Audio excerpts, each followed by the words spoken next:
Apparently, as humans, we like seeing other people's palms. So I don't know if you felt like you enjoyed seeing my hand at the beginning of the stream, but the more you know. Welcome to another edition of XFeed. We got a ton of different stories to go and highlight what has been going on in the trading card world. And tops, if you're a fan of F1, Lewis Hamilton. This is the second time in it feels like 2 to 3 weeks where we've seen a card that has gotten diamonds and or shavings of some sort. We had the Jude Bellingham card, which had the UEFA Champions League trophy shavings. It was a part of it. And now we are looking at one of the diamonds, which obviously adds a little bit to the card value. But let's go and look. So this is a Topps Chrome. What does it look like for Lewis Hamilton? And again, you can go down an entire list, and there is a ton of different ones. One of them showing that it goes for $4.25. Now, be aware that these are not one of ones. These are just various cards. Another $2 card for Hamilton, another $10 one, not too shabby. And then this one over on the far side of the screen, this was one of the one-of-ones from the 2020 Chrome F1 set, and it's apparently all the secret thing that it hasn't been disclosed what exactly the price was, but between the buyer and seller, they've said it is for sure over 7 figures. Now, the sale happened back in 2024, but still something to note is you're seeing some of these one-of-ones and people going for that lottery ticket across the board. And news coming out of Upper Deck, would you look at this? They've got the Harry Potter license. There's been so many questions around what's going on with not only Warner Brothers and Netflix, the new TV series for Harry Potter. What about the trading cards? The things that people love just that little bit extra. If you go and check out the official announcement, this is what it highlights down in the midst parts of it. Upper Deck is excited to bring its iconic brands and flagship products to the world of Harry Potter. Initial releases will include Upper Deck Harry Potter and the Sorcerer's Stone 25th Anniversary trading cards, a cinematic journey celebrating the 25th anniversary of Sorcerer's Stone. The set will include iconic Upper Deck flagship inserts, including UD debuts featuring UD Potter, which will showcase iconic Fleer Ultra inserts and original art trading cards. Key characters from the Harry Potter franchise will make their Upper Deck debuts, including Harry Potter, Ron Weasley, Hermione Granger, Professor Dumbledore, and Professor Snape. Both trading cards will be set at the certified diamond dealers, mass retailers, as well as Upper Deck's e-pack platform. Curious again if these esport packs end up getting much attention. We saw for golf a little bit earlier. They've introduced that, and Upper Deck's got a bunch of different products for it. But I mean, if we look at this and pause for a second, why do you think Upper Deck ended up getting it? Was it something where they just ended up paying more? Was Topps pretty busy with everything else? What exactly are these coming from? And then, so we're on the 25th anniversary of Harry Potter. We just had, I believe, the 25th anniversary of RuneScape. Lord of the Rings, the 25th anniversary. You guys have probably seen the charts and the breakdowns of people making graphics of just almost every brand has a milestone or anniversary this year. And sure, okay, you can say every 5 years people are just going to throw in these anniversaries, but it's a lot of them land here on 2026. So expect a bunch of notable news.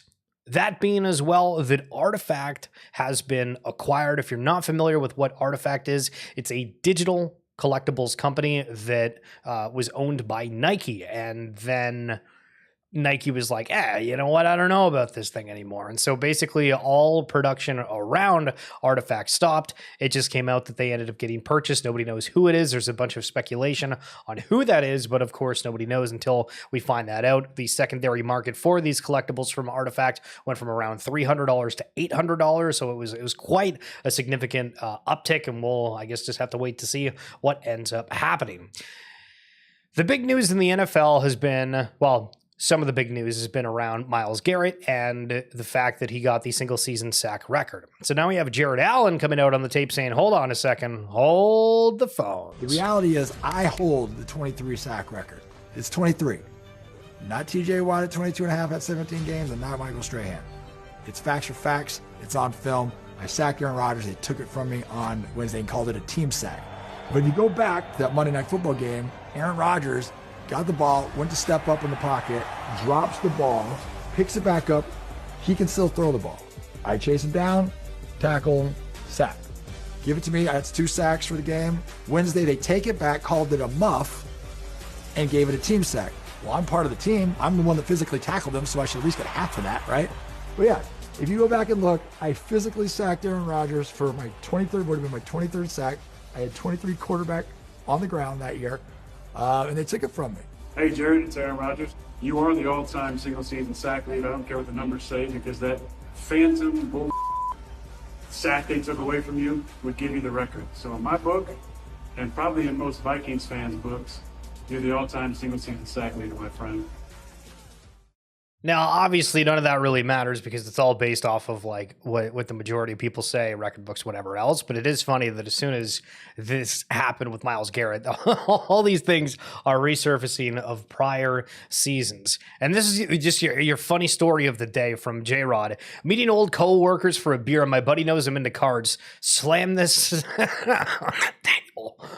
What a world this has become. So kind of funny. Again, imagine just hanging out with your friend, you know they're interested in something and you got something of value. Whip it out on the table. $307 ungraded for Blaine's Charizard. So again, just whipping that out on the table. Quite the way to have some beers with some buddies. And one thing I've noticed too is that we're seeing athletes who are getting their cards to sign, who are now posting about them. Chad Johnson getting a couple of flawless cards, as you can see across the board before the signature has been added.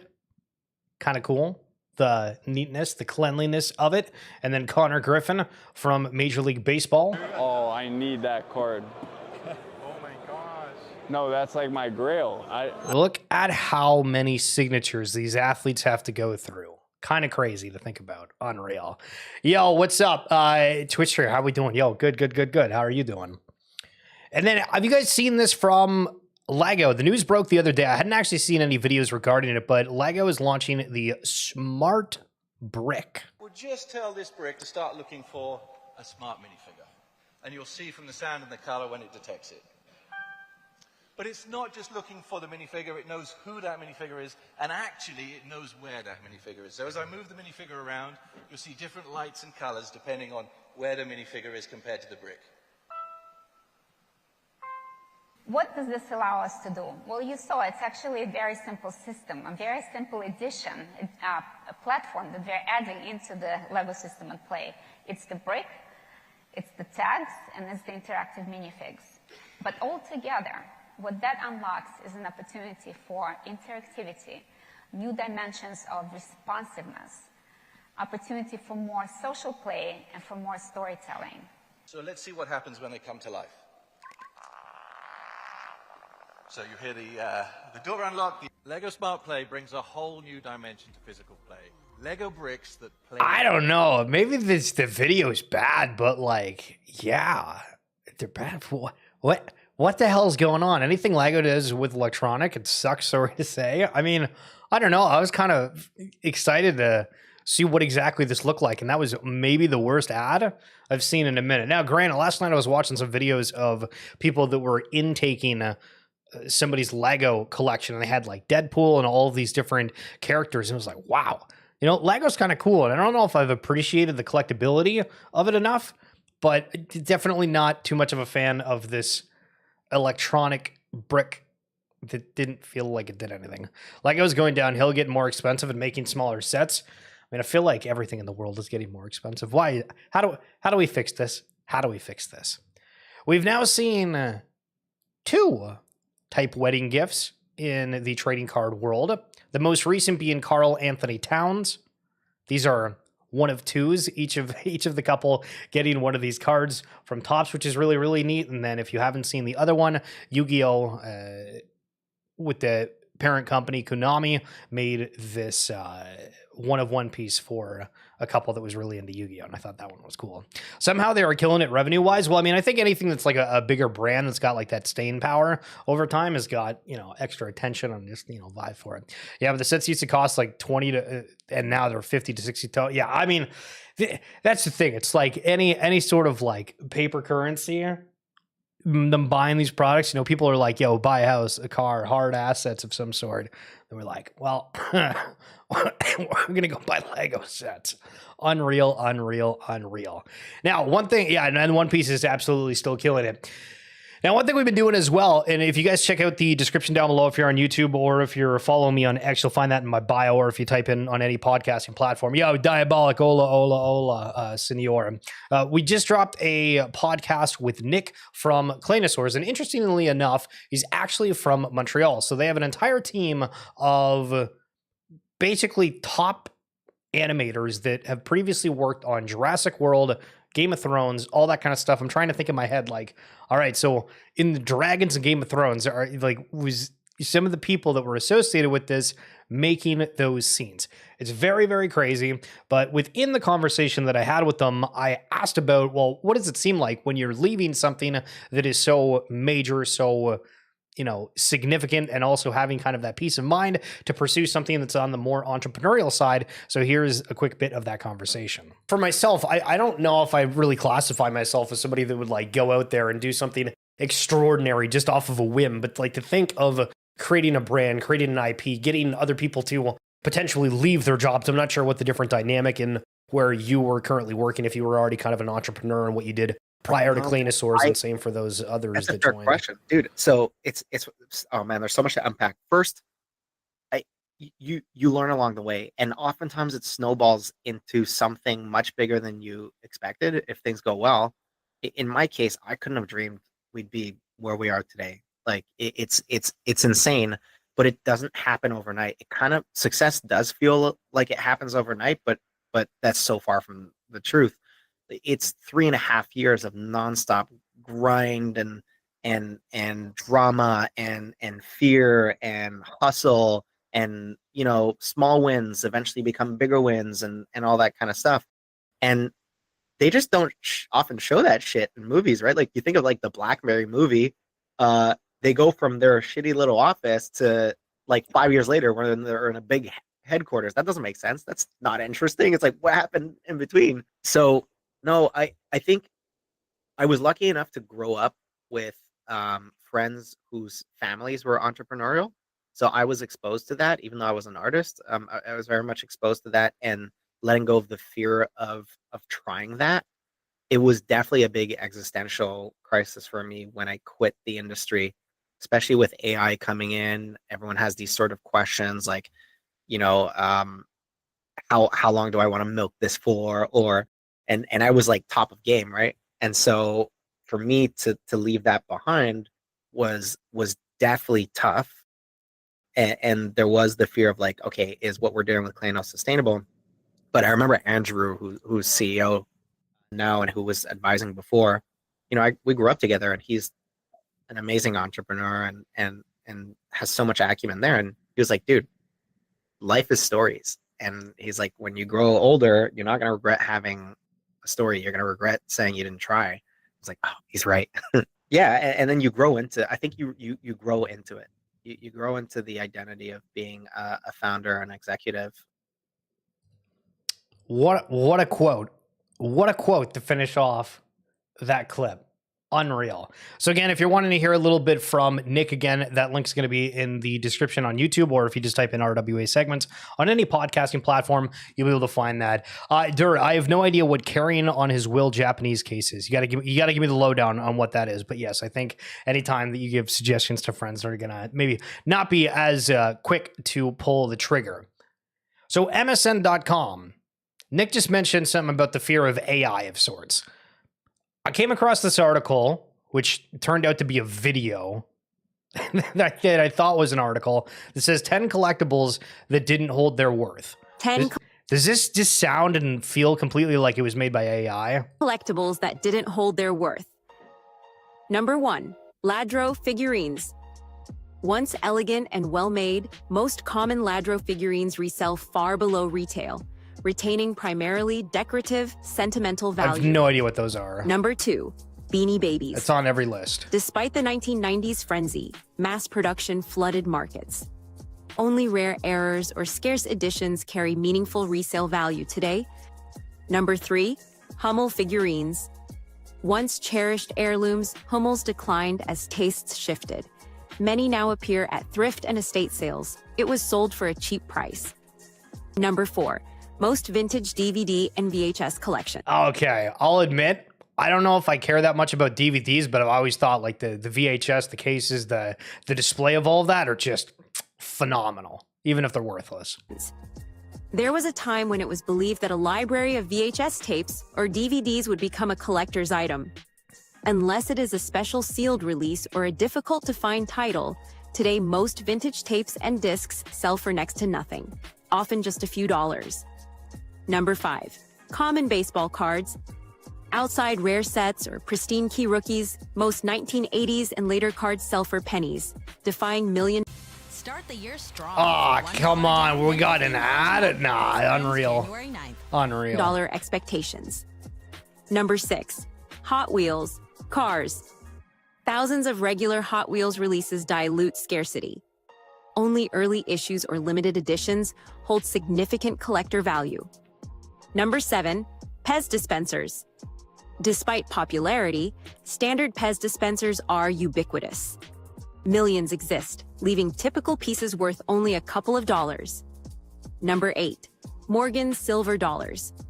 Morgan's Silver Dollars are historic and beautiful, but since millions were minted, most are fairly common. Unless the coin is in pristine condition or has a rare mint mark, it will often be worth no more than the silver value. Number 9. Indian head pennies. Okay, so apart from the fact that I don't know if I would buy anything in what they've just highlighted, I feel like it's also a stark reminder of like, you know what? I'm just never going to buy anything ever again. Anytime you see one of these headlines, it's like, okay, what's going to be on that list? And it's the hottest One Piece collection. Gotcha. And the mangas are super cool. So I have an entire collection, not of One Piece cards, but of the comic books. Oddly enough, I want to say, what? Half a year ago? Yeah, 6 months ago? No, more. Way more than that. 8-9 months ago. I randomly was like, you know what? I want to see this One Piece stuff. Seen people talk about it, whatever. And I think this was before it got like really, really hot in the card market. And so I hadn't seen the show. Started watching the anime, was like, wow, this is absolutely phenomenal, first of all. And then they had the manga books, in which I found somebody that was selling, I think it was like the first 2 volume collections.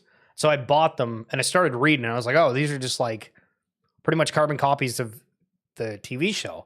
But it's still really good to be able to read it, and there's just like these slight intricacies. It's like, damn, when really people find out about One Piece and they like, I'm not sure the correct way to phrase it, but it almost feels like an adult version of some of like the popular shows. Like if you take like Pokemon and Yu-Gi-Oh, I don't know if we could say that's like an adult thing of some sort, but I feel like just the humor around One Piece is so good and just something that's refreshing that almost makes me feel like it's sort of like The Office, but not really. Like you just have the weirdest things. Everyone that watched One Piece tells me that, kind of a common theme. Oh, the friend of mine literally pulled a manga rare in his first box. Last Pack Magic. Yo, hell yeah. And speaking of Last Pack Magic, we have no idea if this came from Last Pack, but we're going to pretend that it did. A 1-of-1 Marvel card that I guess you just tell based off of like the look of it, but I'm trying to see on these cards because I keep noticing everybody bringing up well, like the other day as an example, there was a Steph Curry card, and in like the top left of it, there was a number, but you couldn't see it without like really looking. And they were like, oh, I didn't even realize like this is a number card. It's a printing plate. Gotcha. So always keep in mind whenever you're going through these different cards to make sure that they are in fact not just common of sorts, but that one does look kind of fire. And the final thing that I want to leave you with, which this is very, very cool, where somebody took all of their Magic cards and made a floor print out of it. And it comes back to just, is everybody here about the art? Loving it. As if people are just vibing, having a good time, looking at things that they like to look at. Instead of going out clubbing, just staring at a little bit of cardboard. Not bad, not bad.